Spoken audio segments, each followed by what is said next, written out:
Salut, Salut Thierry, ça va? bien et toi? Mais bien. Alors, on va attendre de voir s'il y a des gens. Yes.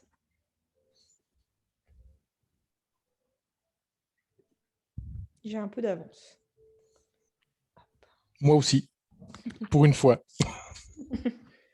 Puis T'es en je... vacances là? C'est fini tu dispenses des cours à l'université, c'est ça, hein? Voilà, ouais. Les étudiants finissent vendredi. Ok. Ah oui. Là, ils sont dans leur travail de fin d'études. Ils réalisent un projet et puis ils finissent vendredi. Après, ils ont 3-4 semaines pour rédiger le mémoire, le rapport final. Et puis, ils vont rendre ça mi-août. Et puis défendre début septembre. D'accord. Et du coup, dès ce week-end, je suis en vacances.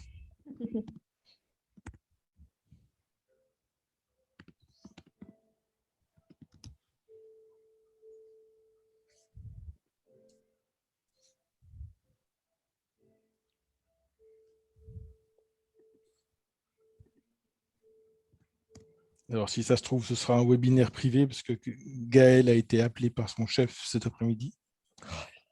Euh, Ouais, et, la joie du puis, médical. et donc, elle m'a dit qu'elle ne pourrait pas venir, mais bon, c'est pour ça que j'enregistre et puis comme ça, elle pourra regarder. Yes.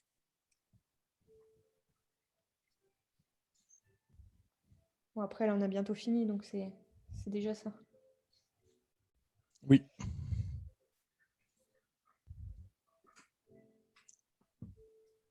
Salut Léonard. Salut. Voilà, comme je l'ai dit, on va attendre 14h05 avant de démarrer. Tu veux que je fasse un everyone sur le Discord du DA Python? Ah, je dirais pas forcément sur le DA Python, hein. C'est vrai que finalement, je l'ai averti un petit peu partout, mais J'ai pas le everyone sur le Discord de Thibaut parce qu'il est pas très fan qu'on en fasse beaucoup.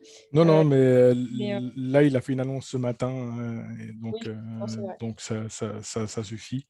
Et puis, Après, sur le au 9, début, je m'étais dit, ah, je fais ça privé, et puis du coup, je me suis dit quand même, c'est un sujet qui peut un peu intéresser du monde, donc j'ai quand même annoncé sur le Discord du DA Python. ok. J'ai l'impression que la Mia devrait arriver.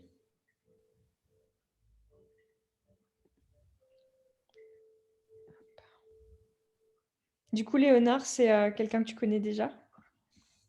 Je crois qu'on a déjà interagi sur le Discord du DA Python, c'est ça? Ouais, c'est ça, sur Open Classroom, exactement. Ok, Alors, enchanté. je peux pas dire connaître, mais interagi avec. Voilà. Et on a fait un projet, enfin, tu as validé un de mes projets aussi, une fois. Voilà, c'est vrai, c'est juste, en effet. T'es sur quel parcours, Léonard? Le V1 ou le V2? C'était le V1 que Ok, j'ai terminé, et là, du coup, je cherche un travail. ok, cool. Félicitations pour avoir bouclé le parcours. Merci beaucoup. Voilà, alors pour le nouvel arrivant, j'attends 5 minutes et on commencera vers 14h05.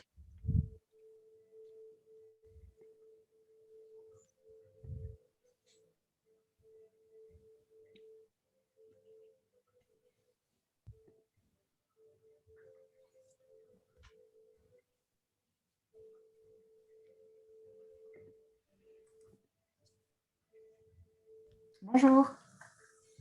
Salut, Ça, je connais cette voix.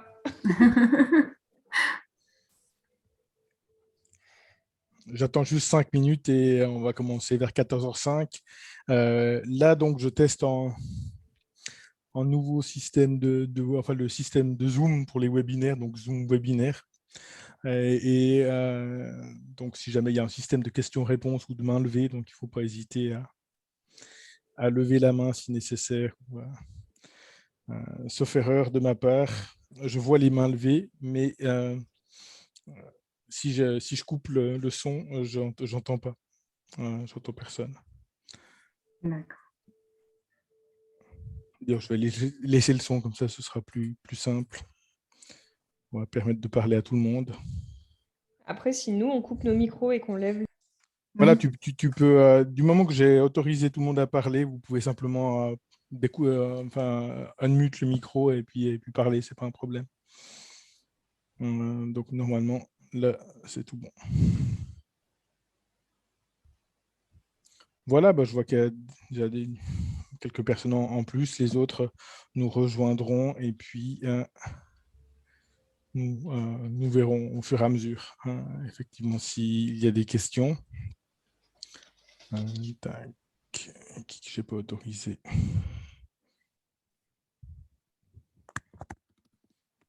Voilà, je crois qu'on est bon pour y aller. Parfait.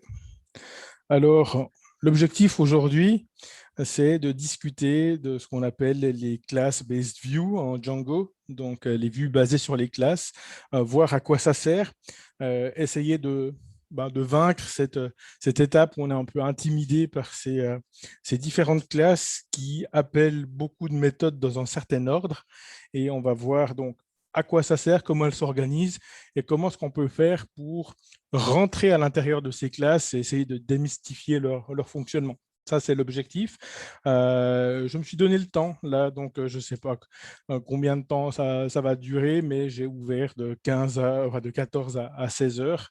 Ce webinaire est enregistré, donc si jamais vous devez partir en cours de route, simplement n'hésitez pas à me contacter par Discord pour avoir le lien du replay.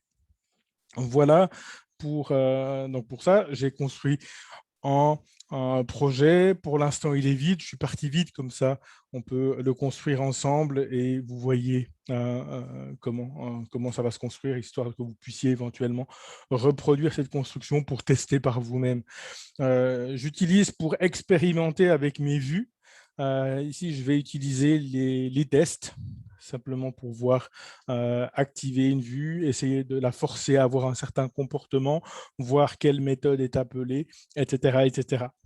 Donc, tout d'abord, on va commencer par créer un projet Django de base, donc en squelette, vraiment, pour pouvoir écrire nos différentes vues. Et ensuite, on verra ce que sont les vues basées sur les tests, sur les classes. Voilà, alors pour le projet Django, je vais activer en environnement virtuel directement avec Python 3.9. Et puis, je vais installer simplement à l'intérieur Django. Donc là, ça va aller relativement vite. J'espère. Voilà. C'est en train de loquer. Parfait. Donc ici, on est bon. Je peux activer cet environnement virtuel et puis on verra tout à l'heure pour éventuellement le débugger. À partir de là, on va créer un nouveau projet Django, donc avec Django Admin, Start Project. Moi, tous mes projets, je les appelle config, comme ça, il n'y a pas d'ambiguïté sur le répertoire de configuration. Donc, config. Pour ceux qui viennent de docstring.fr, ici, j'ai l'habitude, pour moi, d'avoir manage.py à la racine de mon projet, de ne pas avoir de répertoire SRC, donc source, ce qui est assez rare finalement en Python. Et donc, ici, je vais simplement directement faire le git init ici à la racine de mon projet. Voilà pour cette configuration de base. Je vais également créer juste une app Django, parce que ici on a un projet Django complètement vide. Ici, je suppose naturellement que vous avez déjà suivi en cours d'introduction à Django. Et donc, à ce niveau-là, je ne vais pas forcément en expliquer le fonctionnement. Je vais simplement ici faire un Python manage.py start app pour créer une app. Puis je vais l'appeler webinar, quant à faire. Et cette app webinar, nous allons l'ajouter dans le répertoire settings au niveau des installed apps. ici. Donc, hop, voilà. Alors, on est dans webinar.apps.webinar config. Donc là, on est bon au niveau de la configuration. Ce que je vais également faire, c'est simplement m'installer des outils de test pour expérimenter ensemble. Et pour ça, donc, j'ai l'habitude d'installer directement un outil en développement qui s'appelle PyTest et PyTest Django pour faire quelques expérimentations avec nos vues et éventuellement forcer le comportement de ces vues-là. Voilà. Alors, il me faut juste pour configurer mes tests, créer un fichier de configuration pour les tests. Donc, je crée un fichier qui s'appelle setup.cfg. C'est un fichier standard en Python qui permet de configurer les outils. Et en particulier, dans nos outils, nous en avons un qui s'appelle donc PyTest. Et on peut lui configurer ici la variable d'environnement Django settings module qui est utilisé pour les tests. Et là, donc, je vais juste lui indiquer le chemin, ou plutôt l'import qu'il y a à faire pour le fichier de settings. Donc ici, c'est config settings. Directement, donc là, on est bon pour cette configuration. À partir de là, nous allons ouvrir les vues, parce que le sujet aujourd'hui, c'est les vues. Et on va essayer de voir pourquoi des vues basées sur les classes. Alors, une vue, déjà, vous avez à ce stade tous pu déjà utiliser des vues. Par exemple, je crée une vue qui s'appelle Home ici. Donc, c'est une fonction qui va prendre en argument, ou au minimum en argument, ici, l'argument request. Et éventuellement, si je peux accepter plusieurs autres arguments. Et puis, au minimum, ce que va faire cette vue, par exemple, c'est de retourner, par exemple, en template pour une page d'accueil, ce serait raisonnable. Alors, on pourrait ici utiliser la fonction render qui est directement dans le fichier views.py importé ici, et render en lui passant request. En chemin de template, alors ici, si dans webinar, je vais simplement me créer un répertoire template. À l'intérieur de ce répertoire template, mettons que je vais créer un répertoire webinar. Et puis, à l'intérieur de ça, ici, on va dire index.html. Alors, pour le faire bien, je vais partir dans fichier de base. Ici, on va faire du Bootstrap 5. Ici, un webinaire, pardon, en français. Hop. Webinaire. Voilà, donc en squelette de base de Django avec un bloc de contenu, de script Bootstrap, et puis simplement le CSS de Bootstrap, et puis le titre ici. Donc, à ce stade, ma page d'accueil, nous allons ici faire un extend de ce base.html. D'ailleurs, appelons-la directement home, ici, en extend de ce HTML, et puis on va ouvrir un autre bloc de contenu, content, et puis dans ce bloc de contenu, on va simplement mettre en titre, peut-être simplement H1, et puis bienvenue dans ce webinaire. Voilà, donc à ce stade, je peux donc indiquer home, webinaire, je crois que c'est même voilà, et home.html. Ça, c'est le template qui va être retourné. Et ensuite, éventuellement en contexte. Donc, on peut le mettre comme ça, en contexte, sous forme de dictionnaire, pardon, pas de liste, mais de dictionnaire. Pour l'instant, je laisse ce contexte vide. Et ici, on va renvoyer donc le contexte. Donc ça, c'est quelque part en schéma minimal, une page vraiment minimale dans laquelle on va préparer certaines variables qui feront partie du contexte et on va retourner une template response qui contient donc un template, et dans ce template seront utilisées certaines variables. Voilà.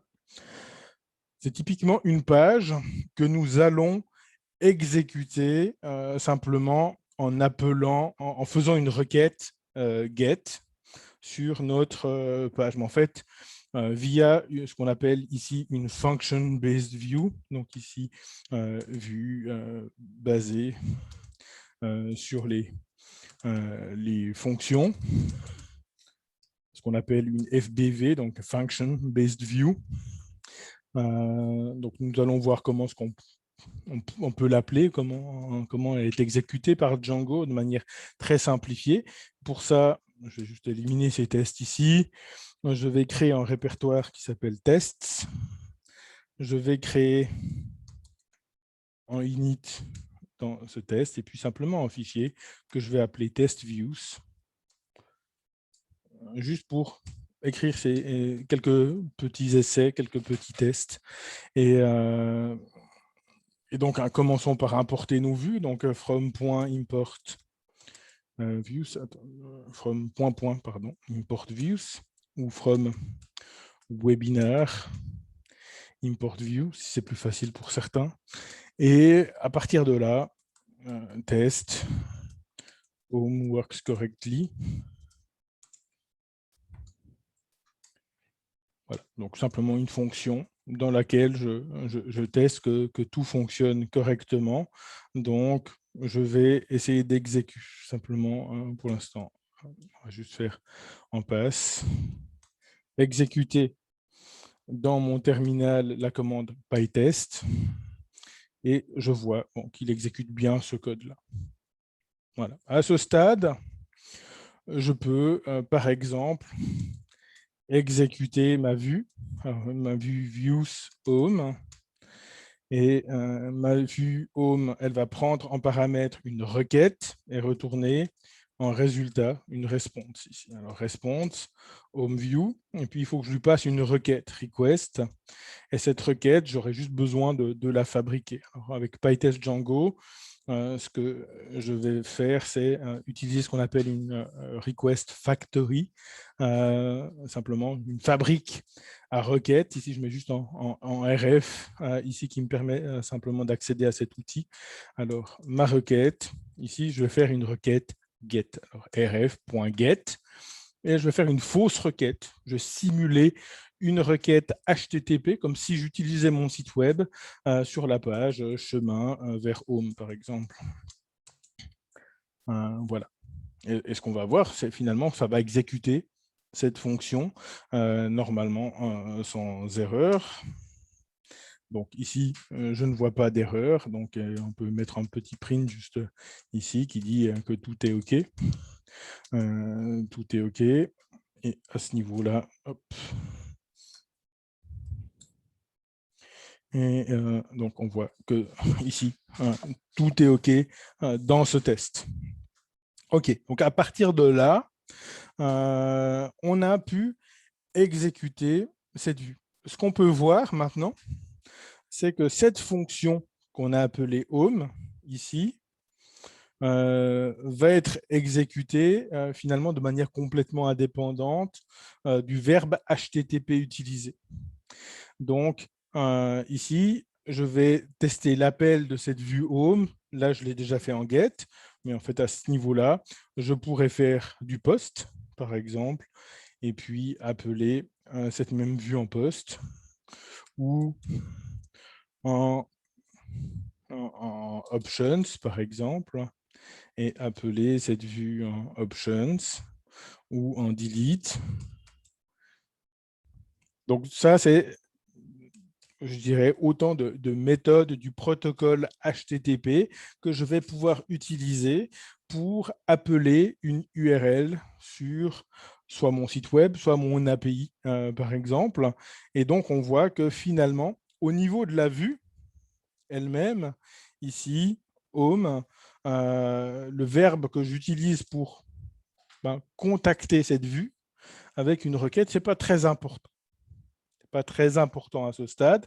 Vous pouvez vraiment faire la différence si vous avez besoin de faire la différence ici au niveau de la vue elle-même. On peut tester ça, if request.method égale par exemple get. Dans ce cas, on peut faire un print la méthode home a bien été appelée avec le verbe get et elif request.method égale post. Post. Print, un petit peu tout ça. Un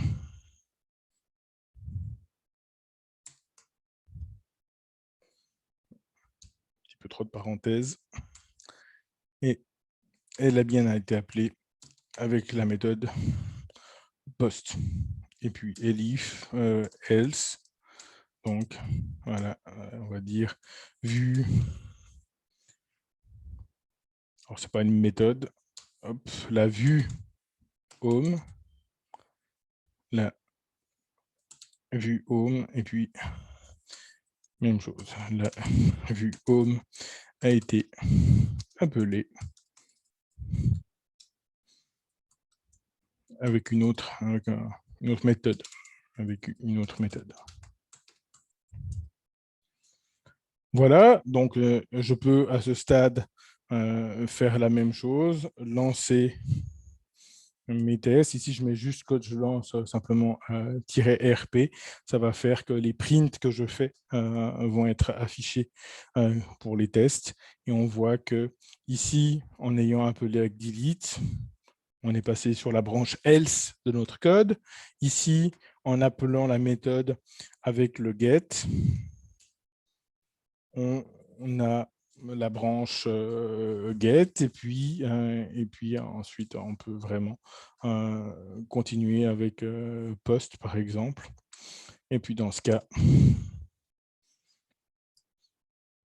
nous avons effectivement la méthode post qui a été utilisée et nous avons pu détecter ce fait dans notre vue avec du code très procédural à ce niveau-là et avec simplement une succession de if, elif et else qui nous permet de voir avec quelle méthode a été appelée cette vue. Alors ici, nous sommes dans une vue typiquement qui a pour objectif de renvoyer un template. Donc, en général, ce type de vue est appelé uniquement avec un get et on n'a pas trop la nécessité de se poser la question. Mais imaginons maintenant que cette vue peut avoir deux fonctions. Elle peut éventuellement être appelée avec un formulaire. Alors, peut-être créons un mini-formulaire de recherche ici à la racine, donc forms.py. Je vais créer donc from Django import forms. Et puis on crée en search form forms.form. Donc je ne crée pas pour l'instant un modèle form, puis on va dire search ici. Alors forms.carfield. Ici, recherche pour le label. Et puis on va juste faire ça comme ça, de manière très simple. À ce moment-là, je pourrais effectivement, dans ma vue, avoir une logique qui est un peu plus complète. Je pourrais utiliser la même vue ici, la même vue pour traiter à la fois l'affichage de la page avec le formulaire Donc, je vais avoir un certain besoin ici d'instancier le formulaire, mais je vais avoir besoin d'utiliser le verbe HTTP utilisé pour savoir si j'affiche la page Home ou alors si je traite le formulaire qu'il contient. Et une manière de faire ce genre de choses, c'est de commencer à tout mélanger dans cette fonction ici, Home. Et puis, pour le coup de tester, est-ce qu'on est en train d'envoyer les données? Donc, if request.method est égal à post. Dans ce cas-là, on est en train de recevoir des données du navigateur. OK. Et si on n'est pas en poste, on va supposer qu'on est à ce moment-là en get. Donc ici, on est en train d'afficher le formulaire. Donc on voit déjà qu'ici, on doit commencer à jouer avec la détection de la méthode pour voir si on est en train d'envoyer des données ou de recevoir des données. Donc, si on doit afficher simplement le template ou alors si on reçoit des données qui doivent être traitées.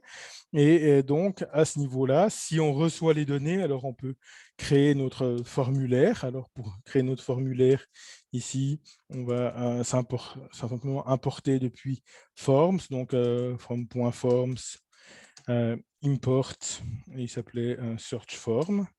Je vais instancier mon formulaire, search form, en lui envoyant ici les données reçues, donc request.post.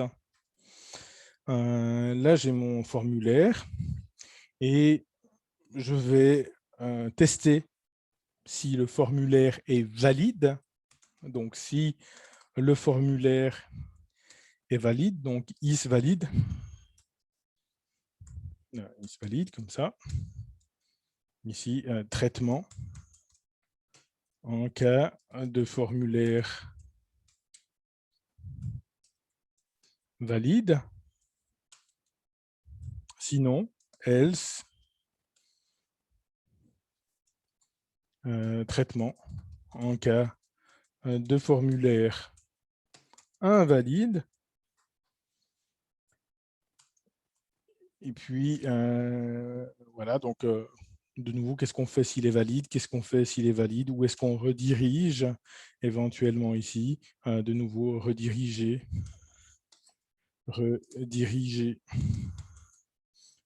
sur une page de succès. Succès. Ici, s'il est invalide, ben, finalement, afficher ce formulaire. Alors, pour afficher ce formulaire, je peux très bien soit le mettre là, soit le réinstancier à la fin. On va faire ça comme ça. On va le mettre ici et éventuellement, on va quand même le mettre ici. On va mettre en or none ici, comme ça. On ne l'instancie pas que les données. Si post n'existe pas, alors on l'instancie avec aucune donnée. Et puis ici, nous allons avoir notre formulaire, form, dans le contexte, form, et ce form va être envoyé à notre template. Ici, donc en cas de soit on ne fait rien, soit on notifie à la personne de l'erreur avec un message. Dans notre page, notre template, ici home, donc on a simplement un formulaire à afficher, donc on peut prendre ce formulaire, on va l'envoyer justement avec le verbe post. Alors, comme chaque gestion de formulaire en Django, on a besoin donc de donner le token CSRF ici pour des raisons de sécurité. Alors ici, mon côté base de données, côté back-end, mon site ne fait pas grand-chose, donc c'est peut-être un peu pédant de le faire, mais on va dire, des bonnes habitudes qu'on applique même lorsque ce n'est pas nécessaire, sont des bonnes habitudes qui sont solides, et ensuite on peut ici, simplement afficher le formulaire. Voilà. Donc, voilà pour ça, mais on voit maintenant que notre vue basée sur la fonction, elle commence à faire beaucoup de choses. Alors, première chose, elle va instancier le formulaire. Une deuxième chose, elle va commencer à tester quelle est la méthode utilisée pour l'appel. Est-ce que c'est post ou est-ce que c'est get? Okay. Ensuite, elle va valider le formulaire. Est-ce que le formulaire est valide? Est-ce qu'il est invalide? Et ensuite, où est-ce que je redirige lorsque c'est valide? Qu'est-ce que je fais quand c'est invalide? Et si on est ici, c'est-à-dire que si on a contacté la vue avec du get ou avec du post et un formulaire invalide, on va préparer un contexte et afficher notre formulaire. Donc, voilà tout ce qu'on fait dans cette vue. Alors, l'idée des vues basées sur les classes, c'est éventuellement de découper ces différentes opérations qui peuvent être faites au niveau d'une vue. Alors, je vais juste voir, être sûr qu'il n'y a pas de main levée. Je vais peut-être laisser ça, je dirais, allumé tant que... Comme ça, je peux effectivement voir s'il y a quelqu'un. Si jamais vous avez l'impression de ne pas avoir été entendu parce que vous aviez une main levée, n'hésitez pas à simplement me faire signe. Voilà. Donc, nous allons maintenant, dans la foulée, essayer de voir est-ce qu'on peut pas découper l'information autrement, et on va voir ce qu'est une class-based view. Alors, une class-based view, c'est un peu la même chose, mais plutôt que d'utiliser une fonction, je vais utiliser une classe. Alors, vous me direz que ça ne fait pas une grosse différence a priori. Je crée une classe. Mais je dirais que pour créer cette classe, je vais essayer de profiter d'un mécanisme de base qui existe, qui est fourni par Django. Et ce mécanisme, je vais en profiter en héritant d'une classe générique. Alors ici, juste pour le premier exemple, nous allons hériter d'une vue basée sur les classes qui s'appelle View. Ce n'est pas une surprise. Donc ici, une vue générique qui s'appelle View. Alors, pendant que j'y suis, je vois que je n'ai pas configuré. Tac, on est sur webinaire CBV. J'ai juste webinaire CBV. Voilà. Ça, je bénéficie de la complétion syntaxique. Donc, nous héritons de View et mettons que pour l'instant, nous ne faisons rien de plus. Alors, qu'est-ce qui se passe? Comment fonctionne cette vue basée sur les classes? Je dirais qu'à la base, nous pouvons regarder ici. Ça va être un peu du chinois dans un premier temps. On va essayer de démystifier ça dans un deuxième temps. Nous avons des fonctions qui vont être importantes. Et la fonction qui va être importante, ça va être dispatch, que vous n'avez pas forcément utilisé explicitement, et asView, dans un premier temps. Alors, regardons ce qui se passe. Et pour ce faire, je vais ici simplement me créer ou me reproduire la méthode dispatch. Donc, vous voyez qu'elle a comme premier argument request, et puis après, elle a les arguments positionnels génériques et les arguments nommés génériques args et kwargs. Donc, on va reproduire ça. Et puis, donc, dispatch ici. Dispatch, donc c'est une méthode, donc forcément self, puis request, et puis ensuite args et kwargs. Voilà. Et dans un tout premier temps, mettons en print bienvenue dans dispatch. Alors, comment on peut faire pour finalement exécuter cette vue?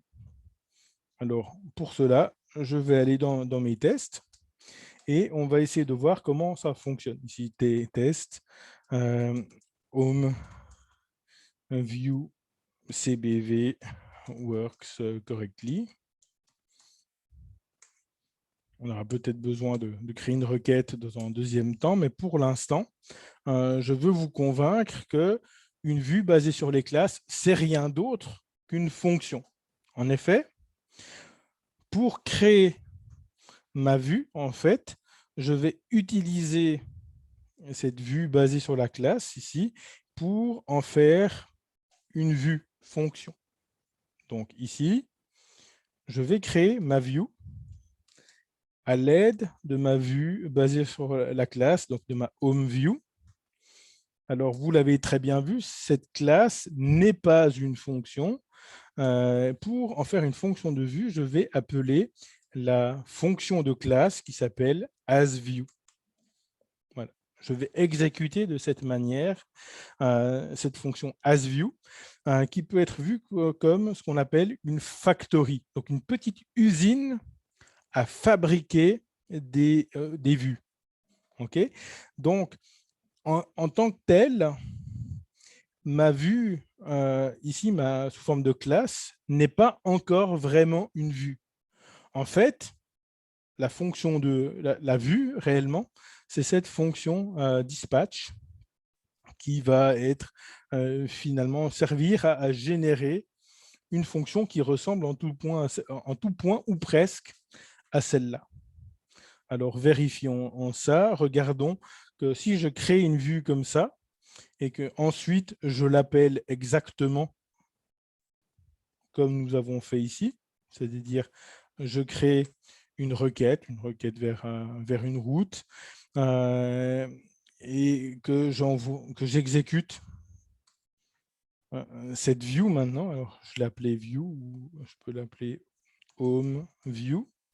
Alors, home view ici, et je lui envoie ma fausse requête ici. Peut-être que je mette la request respond, ma request factory ici pour fabriquer la requête avec du post, avec du etc., etc. Je pourrais même ici à la place de, bon, pour l'instant faisons-le comme ça et j'exécute mes tests. Alors, one positional argument given. Alors, où est-ce que j'ai fait l'erreur? Dans les vues, hop.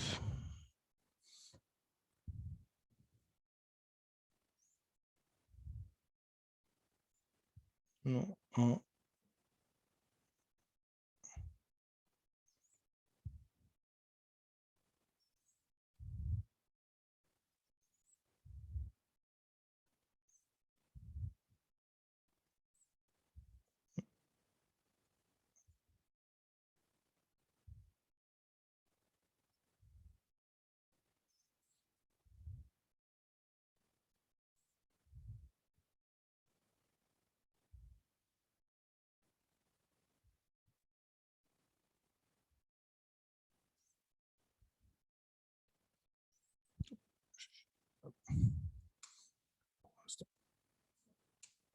Alors, tac. Voilà. Tout est OK. Bon, ça, c'est la première, c'est le premier test. Et puis, surtout, ce qui nous intéresse pour l'instant, c'est le deuxième test. Donc, ce qui nous intéresse ici, c'est qu'effectivement, une vue comme celle-là, finalement, c'est rien d'autre que ça nous ajoute à fabriquer une fonction. Cette fonction peut être ensuite exécutée comme système. Déjà, la vue qui a été fabriquée à partir de ma classe, c'est le strict équivalent de votre vue fonction construite tout à l'heure. Ce n'est pas quelque chose d'autre. Donc, certaines personnes parfois me demandent est-ce que j'ai le droit de mélanger des vues fonctions et des vues basées sur les classes? En fait, à la fin, il n'y a pas de classe qui est exécutée par Django. Okay. Django, lui, il voit que des vues fonctions. C'est tout ce qu'il voit. Quand vous allez écrire en fichier d'URLs, alors pour ceux qui ont l'habitude de Django, on crée un fichier ici d'URL, et puis je vais importer from django.urls import path ici, et puis on va mettre appname ici webinar,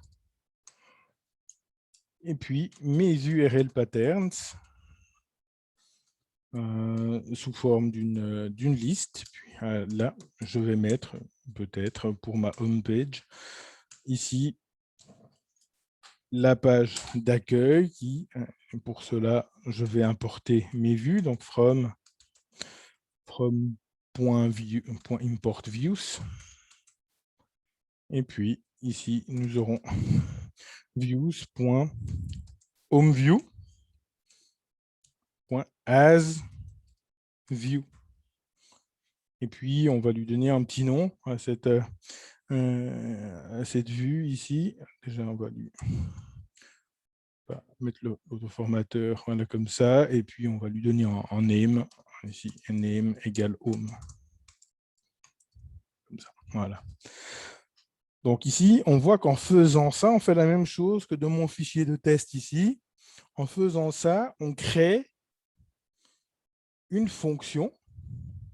Cette fonction peut être exécutée comme une vue va simplement attendre en request. Si on regarde d'un point de vue plus technique, ce qui se passe avec cette méthode dispatch, ici, donc je suis sur un site qui est très bien, donc vous pouvez noter le lien, ccbv.co.uk. Ce site vous donne déjà un résumé de toutes les vues basées sur les classes de Django 3.1. Il n'y a pas eu de changement en Django 3.2. Il sera probablement mis à jour tout prochainement. Et puis, on voit nos vues génériques, et en particulier ici, celle que j'utilise s'appelle View. Okay. Nous voyons ici les différents attributs de cette vue. Alors, la classe View, elle est vraiment très simple.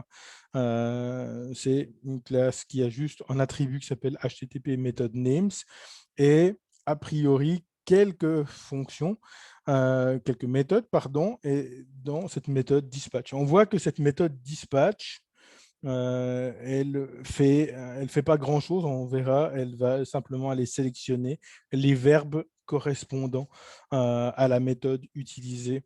Et puis, c'est asView. asView fait vraiment quelque chose de très simple. Il fait tout d'abord. Alors, asView va faire une gestion d'erreurs dans un tout premier temps. Donc, tout ce bloc-là, vous pouvez l'assimiler comme regarder si les arguments reçus sont erronés ou pas. Ensuite, ce qu'il va faire, c'est qu'il va fabriquer une fonction. On fabrique une fonction à l'intérieur de cette méthode view. Alors, cette fonction, on voit qu'elle est appelée view ici. Ça, c'est effectivement la vue que va voir Django. Donc, on voit que Django, ce qu'il va voir plus tard, c'est une fonction qui prend en premier paramètre request, comme ce que vous avez l'habitude de faire, et exactement comme vous l'avez fait ici dans views pour home. Request, j'aurais pu encore y aller avec des arguments ici positionnels et nommés, mais request en premier argument. Donc une fonction, ça c'est ce que va fabriquer asView. Il va fabriquer cette fonction-là, et puis il va faire un certain setup. Donc il va instancier la classe. Donc c'est à l'intérieur de cette fonction view, il va y avoir une instanciation de la classe de CLS. Alors cette classe, dans notre cas à nous, cette classe c'est HomeView. Ici, HomeView est instancié au moment où j'appelle asView. Ici. Après, il y a un certain setup léger qui est fait. Et finalement, ce que fait notre fonction, ici view, elle appelle simplement, elle exécute la fonction dispatch. La méthode dispatch est exécutée à ce niveau-là, exactement avec la requête et puis les arguments. Et puis, cette nouvelle fonction créée est renvoyée par ce return-là. Après, il y a quelques éléments de détail qui sont mis en place, mais grosso modo, ce qu'il faut retenir, asView fabrique une vue exécute la méthode dispatch de notre classe à l'intérieur de cette fonction. Donc, à ce stade, finalement, c'est ce que voit Django. Il voit une fonction, et puis après, le reste, c'est détails d'implémentation. Donc déjà, on a souvent tendance, quand on débute à Django, à opposer les choses, dire ah oui, il y a les vues basées sur les fonctions d'un côté, il y a les vues basées sur les classes de l'autre. Moi, je débute, je fais des vues basées sur les fonctions, puis après, quand je serai très fort en Django, je vais faire des vues basées sur les classes, et puis ce sera mieux ou pas. Mais au final, Django, il ne voit jamais vos classes, il voit uniquement des fonctions comme celle-là. Simplement, les vues basées sur les classes sont une sorte d'usine à fabriquer des fonctions comme celle-là. OK ?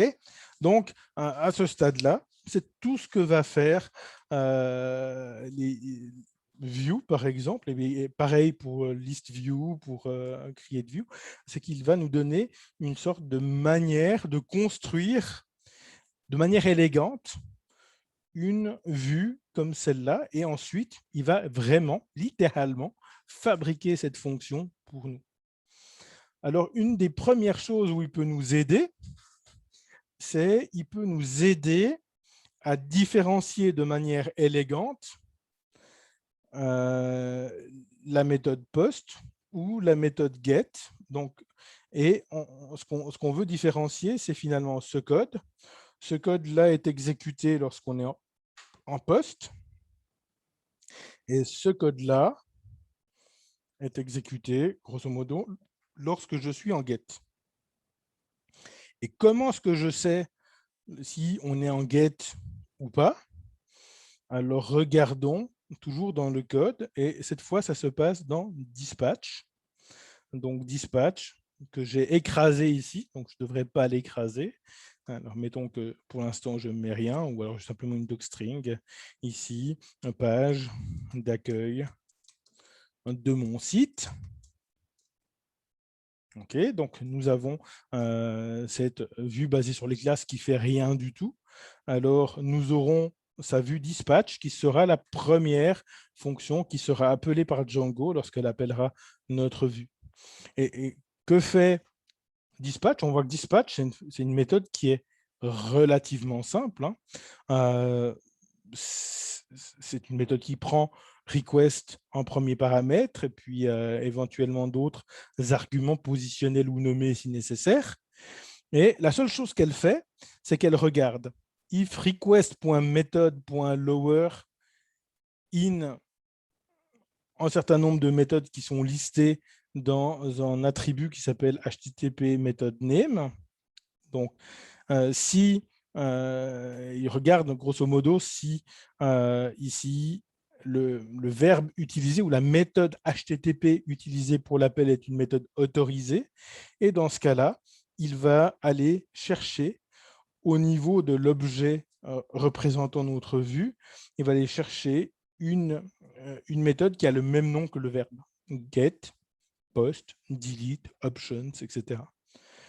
Donc, la première différence entre une vue basée sur les classes et une vue basée sur les fonctions comme celle-là, c'est que plutôt que d'avoir une fonction qui écrit une certaine logique à base de conditions pour savoir si on fait du post ou du get, la vue basée sur la classe, elle vous permet de dire, OK, ici, je fais du get. Alors là, je peux mettre en print, par exemple. Je vais juste mettre en print. Home view a été appelé avec la méthode get.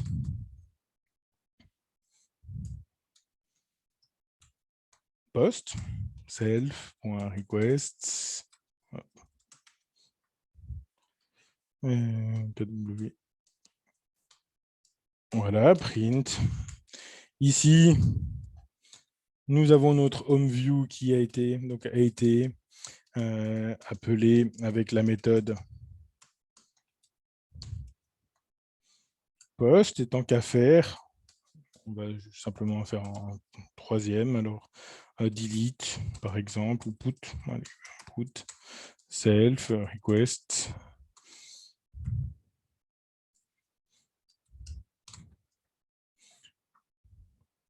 Print, et puis on va simplement copier ça. Et put. Voilà. OK, donc typo.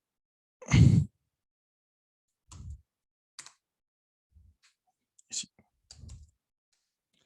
OK, donc à ce niveau-là, plutôt que d'avoir une seule et même fonction qui mélange sous forme d'une logique, éventuellement, qu'est-ce qui se passe si j'ai une requête post, qu'est-ce qui se passe si j'ai une requête get. Ici, je vais avoir simplement appel de méthodes séparées. OK, et ça, je vais pouvoir le tester via mes tests ici. Donc, HomeView, j'instancie ma vue à partir de la fabrique à vue HomeView ici. Je lui passe une requête, mettons get, et on va exécuter notre vue de cette manière-là. Alors, PyTest, et puis j'autorise juste l'affichage. Et ce que je vois, HomeView a été appelé avec la méthode get. Vraiment, ici, donc, c'est effectivement cette méthode-là qui a été appelée lorsque mon navigateur, ici, lorsque mon navigateur a requêté cette URL-là avec la méthode get. Maintenant, si je change en post et que je réexécute, je vois que c'est la méthode post, cette fois, qui était exécutée. Donc, cette méthode-là. OK? Donc, déjà, le fait que je requête une URL avec une requête HTTP de type get ou post, c'est une méthode différente qui a été exécutée. Ici, dans les deux cas, c'était notre fonction home et c'était via une logique, via une condition ici que j'ai discriminé, que j'ai décidé entre le post ou le get. Ici, je peux avoir tout le code à appeler en cas de requête get dans la méthode get et tout le code à appeler en cas de méthode post dans la méthode post. Pareil pour put. Donc, faisons le test qu'on a à faire. Ici, hop, on va y arriver. Là, voilà. Alors, put. Alors, peut-être qu'il faut juste que je modifie mon test et que je mette ici, que je fasse une requête put. Et on voit que c'est la bonne méthode qui était appelée. HomeView a bien été appelée avec la méthode put, texte qui est affiché ici au niveau de put. Maintenant, si j'appelle ma vue avec une méthode qui n'est pas listée ici, par exemple, faisons un appel ici avec delete, par exemple, ou options, ou ce que vous voulez. Donc, une méthode HTTP pour lesquelles je n'ai pas implémenté de méthode ici. Alors, ce que Django va faire, vous allez le voir, hop, voilà. Ce qu'il va nous donner, c'est qu'il va nous donner un warning ici qui va en fait, se répercuter dans votre cas par une erreur 403. Donc, on va vous interdire l'accès avec ce verbe delete ici. En fait, le simple fait que dans ma vue, je n'ai pas implémenté ici de méthode appelée delete, suffit à Django pour nous dire method not allowed. Donc ici, effectivement, nous avons interdiction, en fait, où on va avoir une erreur d'accès si on essaie d'accéder à ce chemin en delete. Et tout ça, simplement parce que je n'ai pas implémenté ça. Cette logique-là, Django le fait dans dispatch. Le nom dispatch veut bien dire ce qu'il veut dire. Ça veut dire, OK, nous avons reçu une requête. Maintenant, cette requête quel est le verbe HTTP qui a été utilisé pour l'envoyer. OK, donc on prend cette requête et on regarde est-ce qu'elle est dans les méthodes HTTP autorisées. Et cette liste de HTTP method names autorisées, c'est une liste qui est construite automatiquement lorsque j'instancie, en fait, que je crée la vue, qui est construite automatiquement en regardant quelles sont les méthodes que j'ai définies ici. Voilà. Donc, pour résumer l'ordre d'appel ici, d'abord, j'ai asView qui va être appelé pour construire ma vue. À partir du moment où j'ai appelé asView, j'aurai une vue fonction, comme toutes les autres vues fonctions, et cette vue va appeler la méthode dispatch. Dispatch va simplement regarder est-ce que request a une méthode qui est get, post, put, delete, options, etc. et exécuter en fonction la bonne méthode.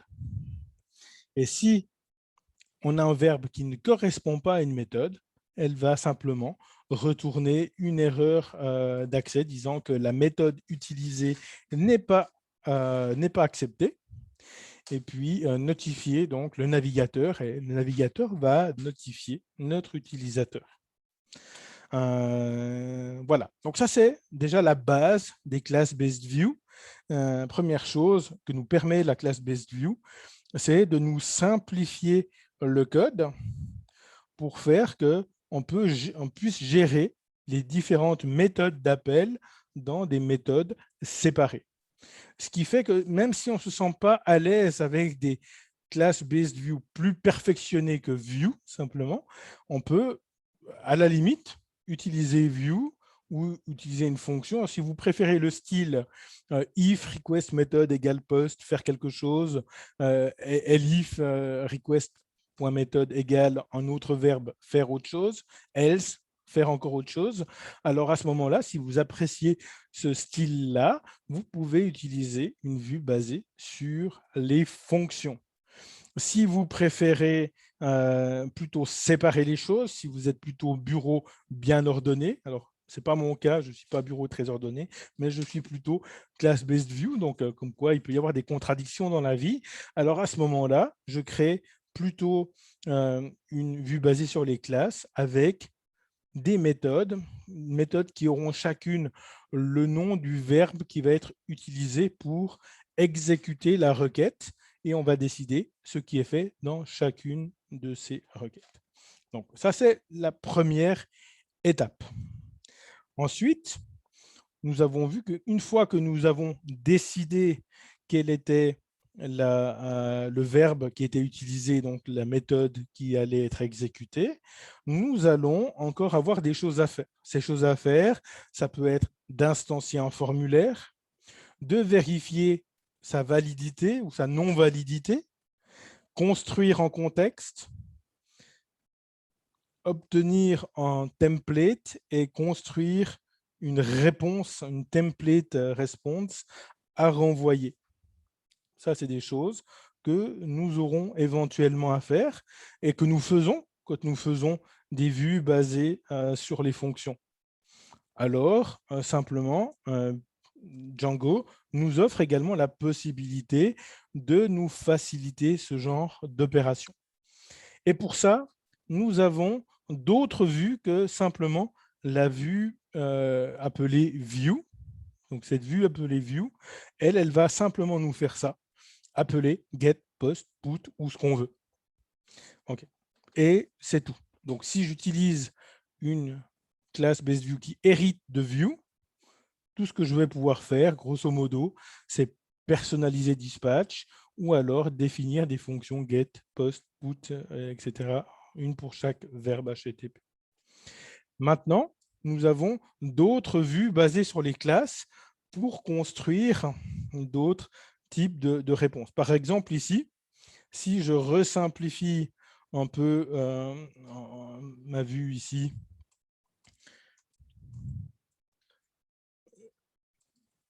j'aurais ici simplement à... Alors, ici, on va dire créer. On va dire qu'on crée simplement un message. Et ici, je mets Hello World. OK. Et puis, dans mon template, ici, j'enlève ce formulaire. Voilà. Et puis, nous allons simplement afficher un message. Message.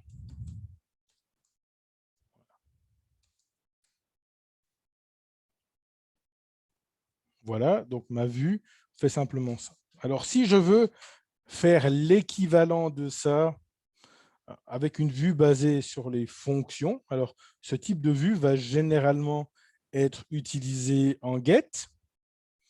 Alors, je vais ici enlever tout ça, définir ma méthode get, enlever ça, bien sûr. On va définir en contexte.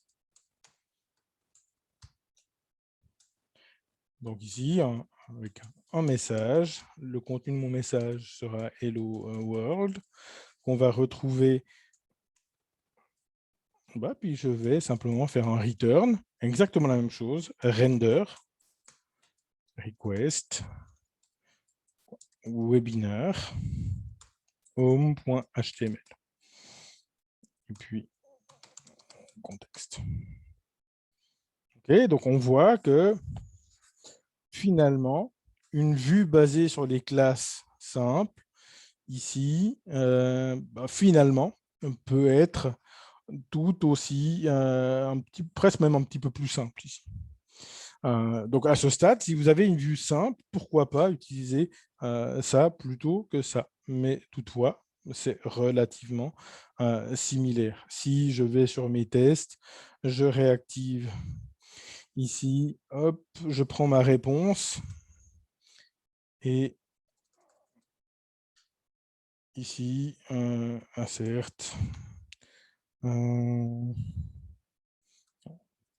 Juste déjà montrer que ça fonctionne même sans faire d'assert, ou on va faire un assert. Ici, response.status code égal 200 ici. Et puis, même chose, certes, response.status code.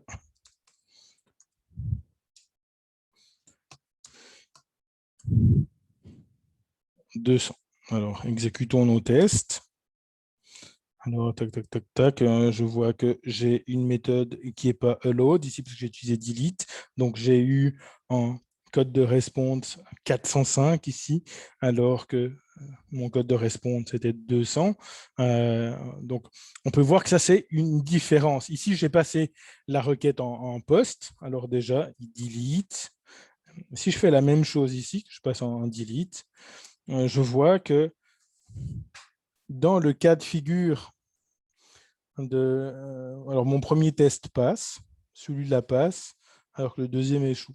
En fait, la vue basée sur les fonctions, celle-là même, finalement, ne refuse absolument pas le fait d'être interrogé avec une requête HTTP qui utilise une méthode autre que get. Alors, j'ai des possibilités via des décorateurs de le faire, ou je peux éventuellement faire en test ici request.method.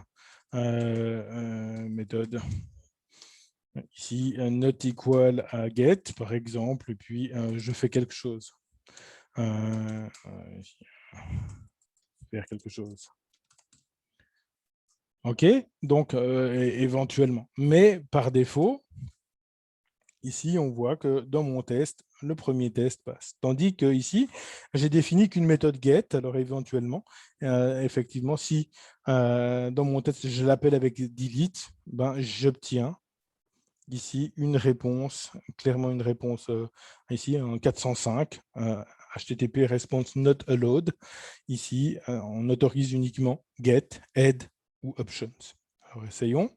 Ici, je le fais en get, on voit que ça passe. OK. add. Pareil. Alors, vous me direz, vous n'avez pas défini, que je n'ai pas défini de méthode add ou options. En fait, add et options sont redirigés vers get. Donc, sont uniquement utilisés par HTTP pour, par exemple, options, voir les options qui sont autorisées, donc les différents verbes autorisés. Et add,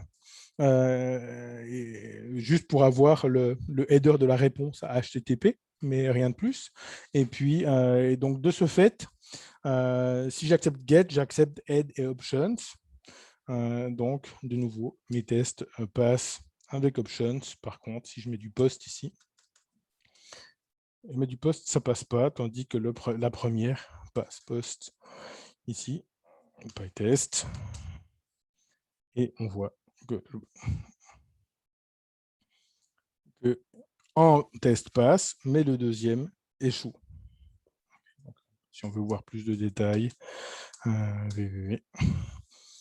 donc, hop, le premier passe et le deuxième échoue. Voilà, donc ça c'est quelque part la vue basée sur la fonction, même pour un truc aussi simple que ça, est presque équivalente, mais pas complètement. Okay, presque équivalente dans le sens que le code va ressembler de beaucoup, mais pas complètement, puisque ici, il accepte n'importe quel verbe HTTP, tandis que là, il y a une certaine validation du verbe HTTP utilisé, et seul get est accepté. Je pourrais très bien ici dire, OK, mais je veux accepter aussi post, alors self, request, et puis KWArgs. Et puis au final, je pourrais faire en self.get de request.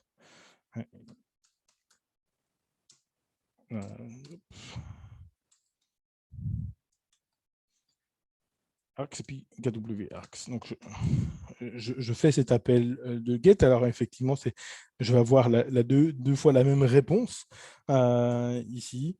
Et puis dans ce cas-là, mes tests acceptent le post. Maintenant, le post est finalement vient sur le get. Mais si je ne le définis pas, effectivement, ça ne passe pas. Voilà. Donc, presque la même chose, mais pas tout à fait. Dans mes habitudes, je dois dire que j'ai quelque chose que j'aime bien ici, c'est le fait d'avoir cette restriction. Cette restriction, pour moi, est une feature. Ça me permet, sur une vue que je sais devoir appeler en get, que j'obtienne quelque part une notification comme quoi ce n'est pas le cas. À partir de là, on peut, puisqu'on a une classe, on peut imaginer avoir possibilité d'aller plus loin. Et puis, je vais un peu schématiser le fonctionnement d'une template view ici. Par exemple, ce que je pourrais faire ici, c'est déjà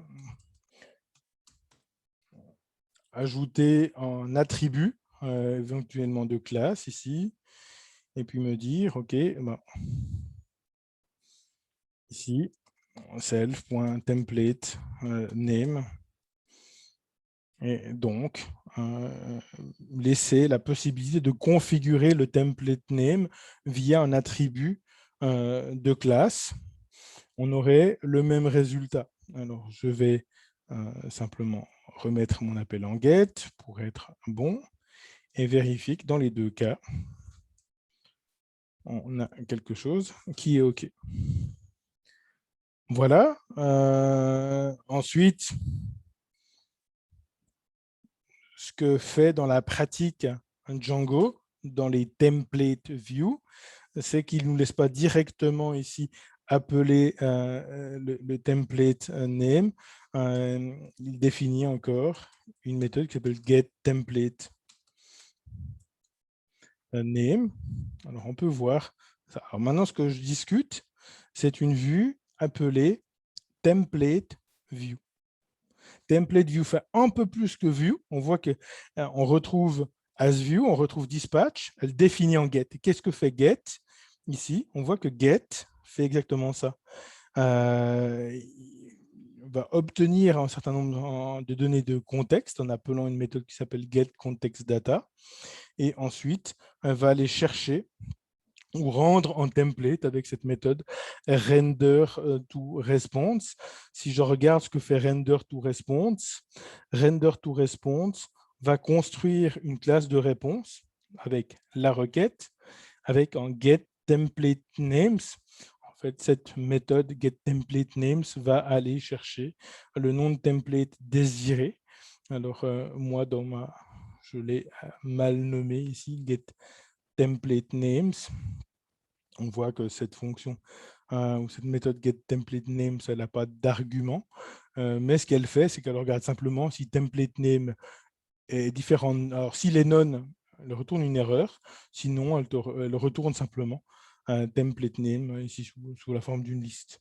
getTemplateName, self, et puis grosso modo ici, si self.template name is none, dans ce cas, erreur.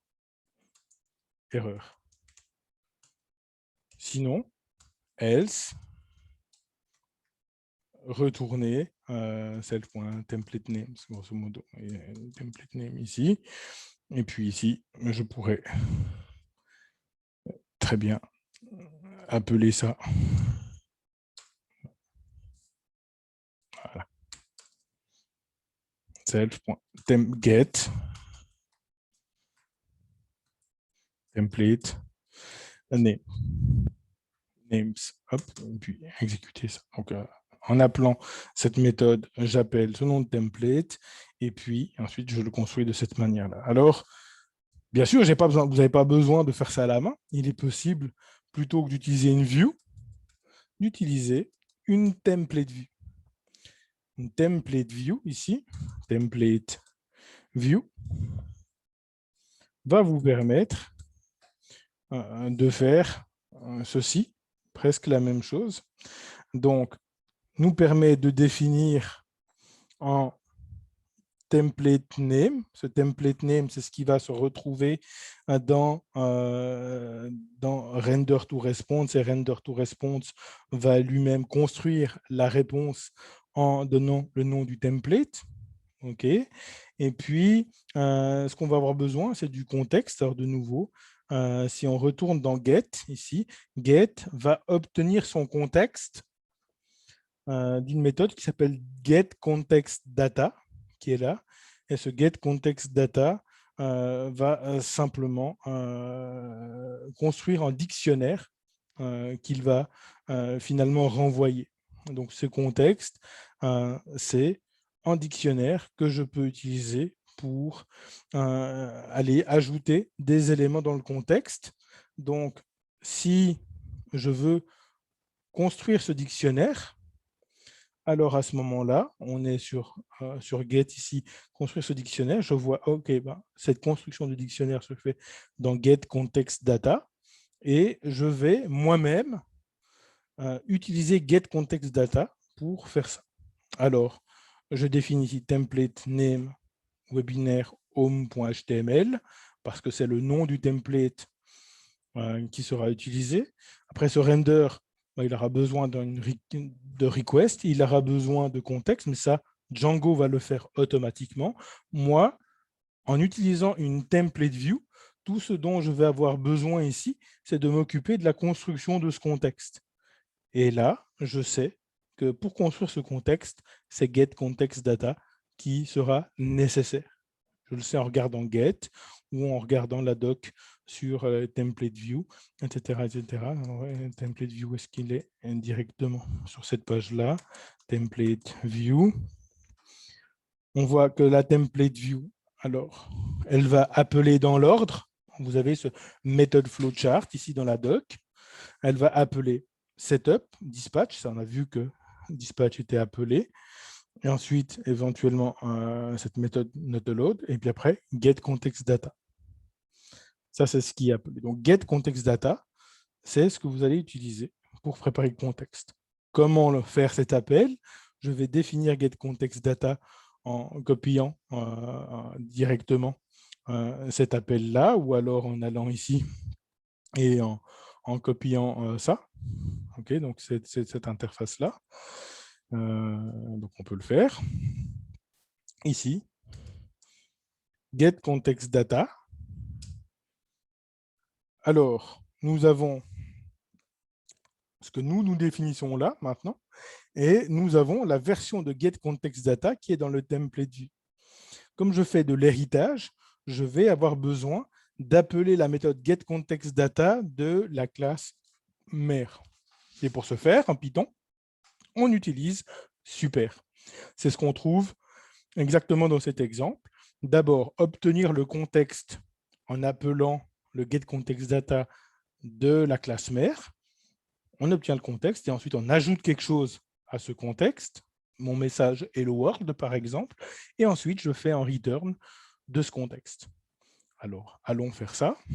Je prends le contexte, je récupère le contexte de la template view en faisant appel à super.getContextData.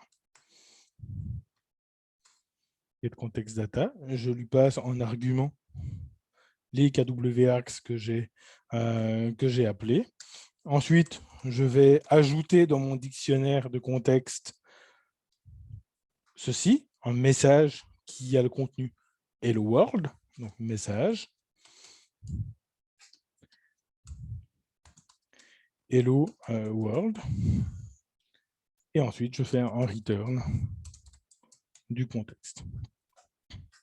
Donc ce qu'on peut voir, c'est si je n'ai pas besoin de modifier le contexte, ici, ça suffit. Okay, si j'ai simplement une page que je veux afficher dans une template view, okay, je peux simplement avoir ma classe avec le template name, le nom du template, et ça va suffire à faire le job. Si j'ai quelque chose à ajouter au contexte, je dois ici définir la méthode getContextData, ajouter ce que je veux et faire en return. Alors, vous me direz, j'ai plus de lignes de code ici que là. Oui, vous avez raison, mais ici, comme on l'a discuté, on a une chose en plus, c'est que si on contacte notre vue en poste, ça va échouer. Deuxième chose, c'est que ici, je m'occupe uniquement du contexte. Je ne m'occupe pas de render et de tout ça. Donc, et je m'en occupe que si j'ai besoin de modifier ce contexte. Si j'ai juste besoin d'afficher une page, je n'ai rien à faire. J'ai quasiment une vue gratuite ici. OK. Donc, hop, je veux bien, mais l'implémentation de Vim n'est pas encore excellente, mais hop, voilà. OK. Donc, nous avons fait un petit bout. Nous avons vu que sur une template view, en plus de get, nous avons ensuite une méthode permettant donc de modifier le contexte. Et c'était getContextData. Essayons d'avancer vers d'autres vues basées sur les classes. Alors, nous avons vu View, nous avons vu Template View, mais ensuite, ce qui peut être intéressant, par exemple, c'est Detail View. Peut-être allons carrément sur des vues de formulaire. Form View, par exemple. Si je vais sur Form View, s'il veut bien, voilà. Donc, on va peut-être ici revenir avec notre... Voilà. Alors, nous avions créé un formulaire. Pourquoi c'est tout à coup super lent? Alors, on va savoir. Donc, on a instancié un search. C'est carrément super lent, là. Donc, request.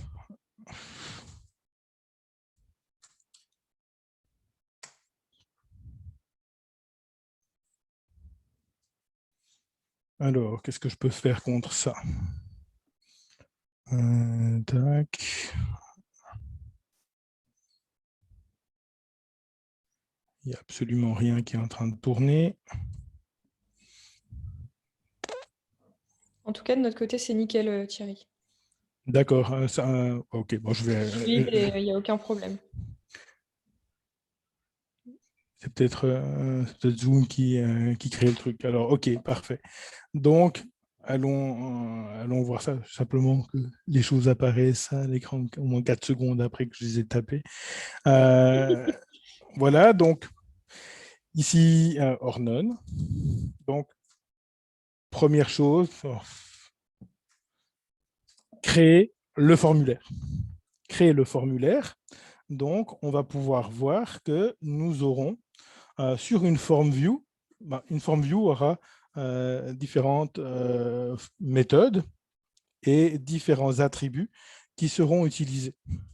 Si nous allons regarder maintenant, alors je vais simplement aller là, taper Django form view.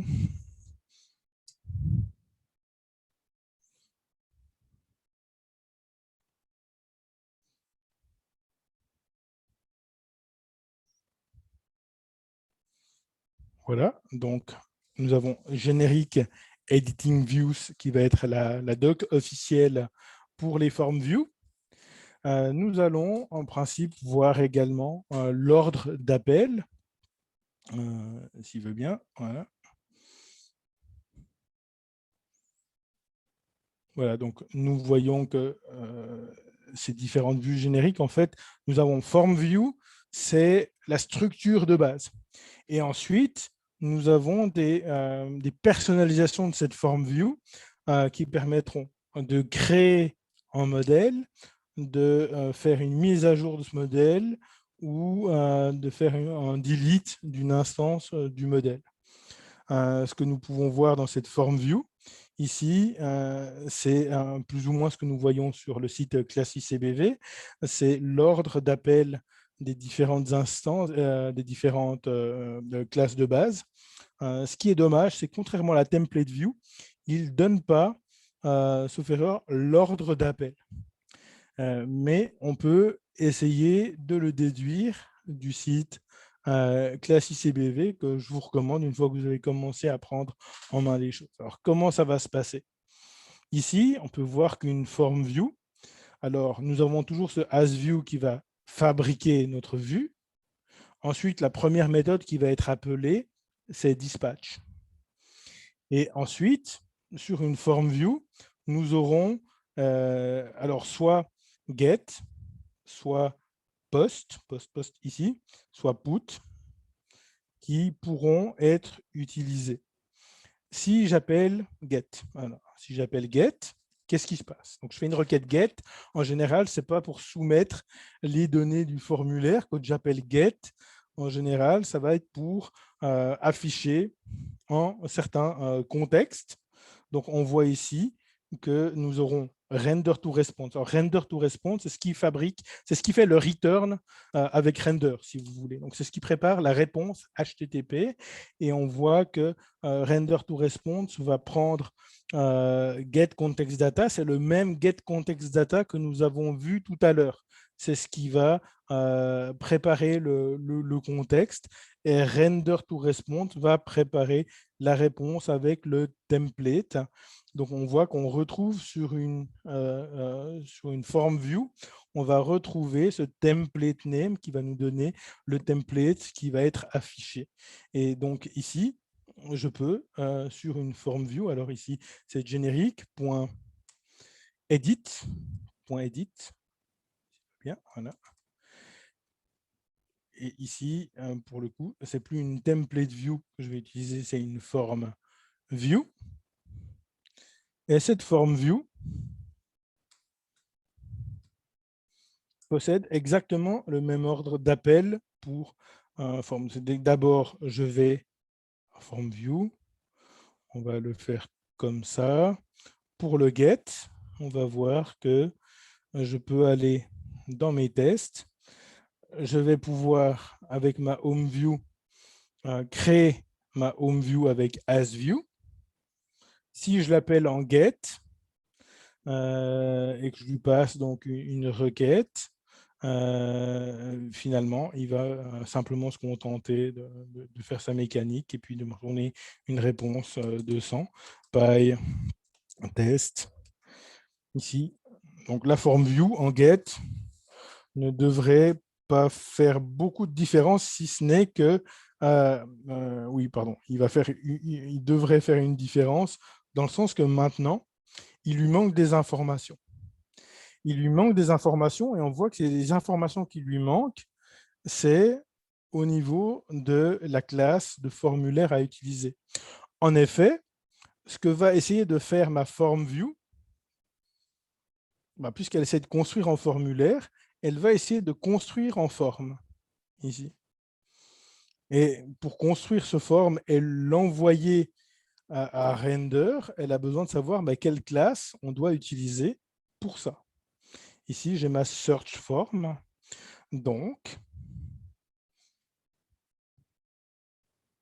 on peut aller regarder typiquement dans get context data, ici get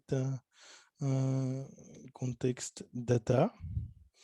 Ici, donc il y a le contexte qui est fabriqué. Alors, que fait get context data? Alors, on voit qu'il y a une forme mixin et ce forme mixin, lui, va faire quelque chose. Il va essayer d'éventuellement de construire en formulaire.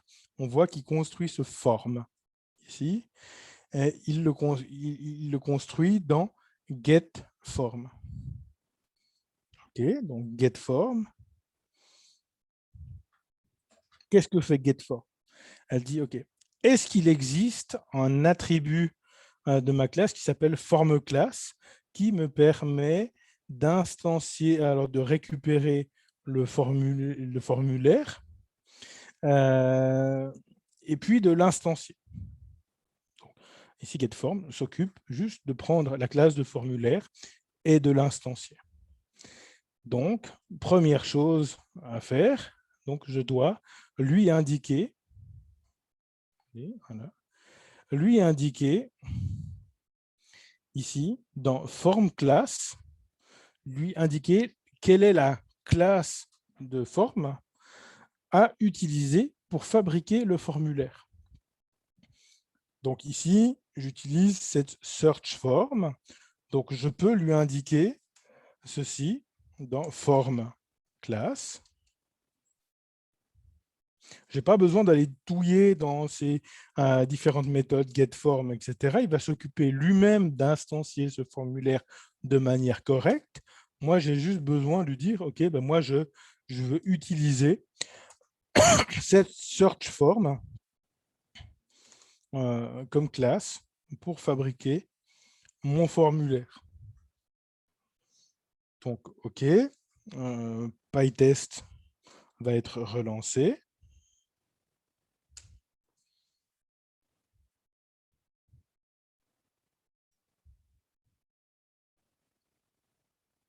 Alors là, il devient carrément super lent, mais on voit qu'il passe maintenant. Donc, je lui ai passé en test, en formulaire, il a passé le formulaire lui-même, il s'est occupé de l'instanciation, il l'a passé au template. Je pourrais maintenant aller de mon template ici.